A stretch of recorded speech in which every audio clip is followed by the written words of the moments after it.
Thousands across Serbia are set to join a rally in Novi Sad in the coming hours to mark 1 year since a fatal railway station roof collapse. Protests in late 2024 called for accountability for the tragedy and eventually led to the collapse of the federal government. Demonstrators today will honor the 16 people who died in the accident, but will also call for more transparency and indeed snap elections. A warning, our next report begins with images some may find distressing. It's a story from correspondent Olivera Zivkovic in Belgrade, who's been speaking to some of the original protesters. This footage shows the Serbian student Arsa Stojanovic badly wounded after being beaten by the police during an anti-government protest. Police violence and state repression have been on the rise in the country in response to ongoing student-led protests against what many are describing as an increasingly autocratic regime. Arsa has since recovered from his injuries, but the memories of the bloody incident are still fresh. In this event, you can see that I have my head cracked open. I was hit with a baton from the back. There's actually a scar. I lost a decent amount of blood, and I had 8 stitches. I was hit on the biceps, so my entire bicep was purple. I was hit on the forearm twice. I was hit here and here. I was also hit right here. I have a hematoma there and on my spine. Arsa, like many others, has also been arrested arbitrarily several times. But he doubts that justice for what was done to him will be likely.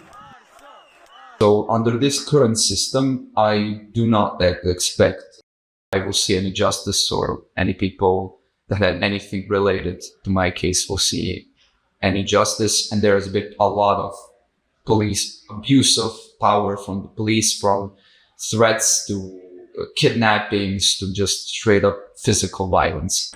Meanwhile, the European Parliament has passed a resolution on Serbia in response to what it says is a clear surge of state violence. The Parliament condemned the use of police force, arbitrary arrests, called for a swift investigation into the canopy collapse, and stated its support for peaceful protests. But the resolution has received mixed reactions in the country. Too late, too long, it's quite strategic. The European involvement, even if it comes a little late, could inject a sort of new strength into the movement. How many anti-Serbian resolutions have been passed in the past 30 years? Whose business is it in Europe? Those are paid actors who are lobbying for damaging policies.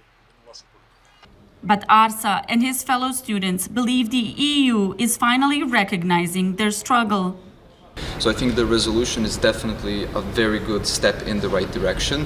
There is a future, it is bright, and we just want what's best for our country, we want what's best for our people, and the people showed that they can change, that they want to change, and they are very willing to sacrifice for that change. The European Parliament's recent resolution states that it will be monitoring the Serbian government's actions.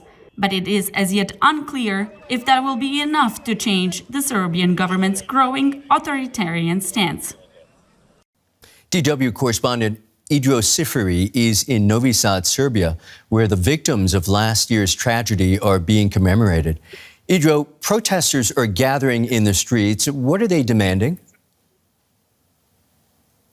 Well, since the last night, people, students and citizens have been arriving to Novi Sad, and those have been marching in some cases for 16 days to arrive here in the northern city of Novi Sad in Serbia to actually commemorate, and it's let's say, a memorial gathering. Although their demands are for justice, they're protesting against corruption, and they are asking to keep accountable those who are responsible for what happened here.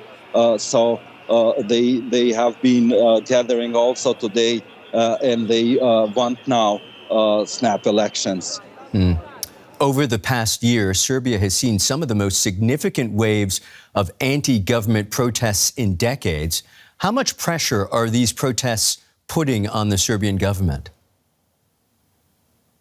They are putting a lot of pressure, although the government tries to say that they are not, and that they have everything under the control. But the pressure has been huge, because we have seen during this year some of the biggest protests ever in Serbian history, especially since the fall of Slobodan Milosevic in 2000s. More than hundreds of thousands of people have gathered in cities of Serbia to protest against the government and to ask for responsibility of what happened here, because this has been the biggest tragedy in past decades in Serbia. Idro, we understand students have been at the forefront of the protests. How are they influencing Serbian society as a whole?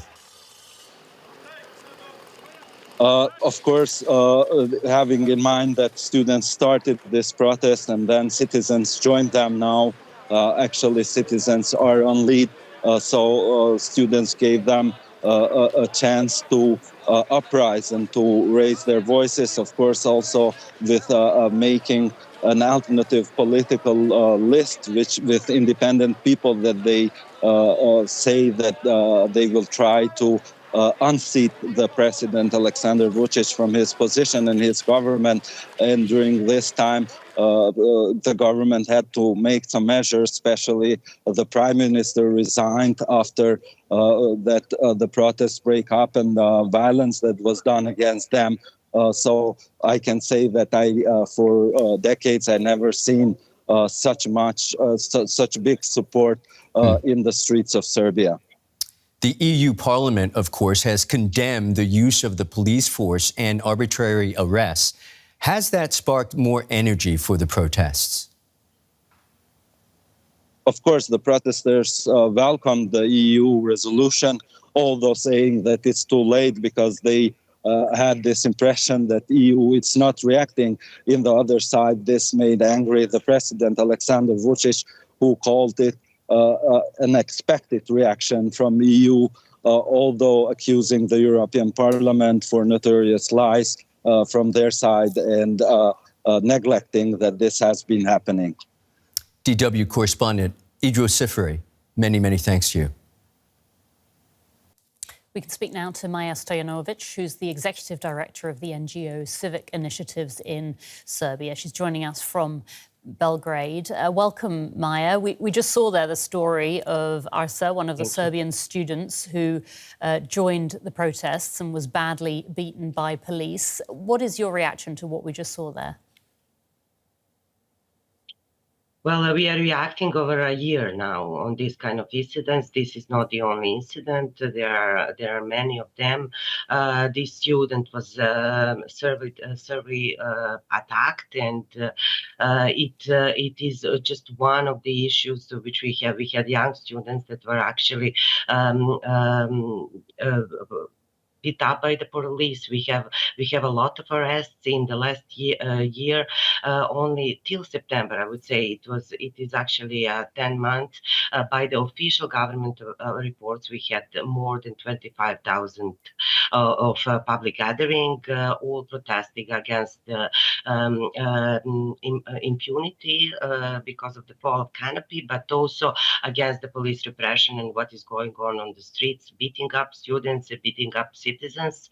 And we, in the same period, we had more than 1,000 people being arrested for different reasons. And the one that I think is the worst one is the coup d'etat, and they are accused, they are producing, and they are trying to make the coup d'etat. So we have in Serbia at this point very big repression and very hard breach of the law in different areas. Freedom of association, freedom of assembly, freedom of expression is severely pushed by the state. And Maja, people are protesting, aren't they? Yeah. People are continuing to demonstrate. In fact, demonstrators are marching across the country right now towards Novi Sad for a rally tomorrow, which is expected to be significant. Can I ask you, what are you hearing from the protests organisers? So basically, it will be what is very important to say. They are calling for non-violent protest. That's from the beginning. So basically, it's very important to say that nobody in the society talks about any kind of violence. So we are hoping for non-violent protest, but the Serbian state showed and Serbian police they are actually intriguing violence throughout the protests all across Serbia. So basically, we are expecting a huge crowd tomorrow. It's also very important to say that the state today announced that all trains going to Novi Sad will be stopped. They are stopped now. We have a severe in the different roads going to Novi Sad. The state announced repairs of the road, so it is very hard to go to Novi Sad. But beside that, I really think that the protests in Novi Sad will be the biggest by now. So the authorities are apparently doing quite a lot to stop people from protesting, from what you're saying. Critics say that President Vučić is steering Serbia towards authoritarianism. Is that essentially what you're saying? Yes, we are saying that, and now I think that's much more visible. This is why the EU structures have also raised the question about it. But we have this kind of authoritarian way of rule for years now, and we are alerting as a civil society, as a journalist association about the things that are going on the ground, because we have a daily attacks on journalists which are not stopped or prosecuted. We have daily attacks. We had a police raid in the Office of Civic Initiatives and 4 more organizations during this year. So basically, it's very easy to, I think, even for the European structures and international community to see how much authoritarian way of ruling is now in Serbia.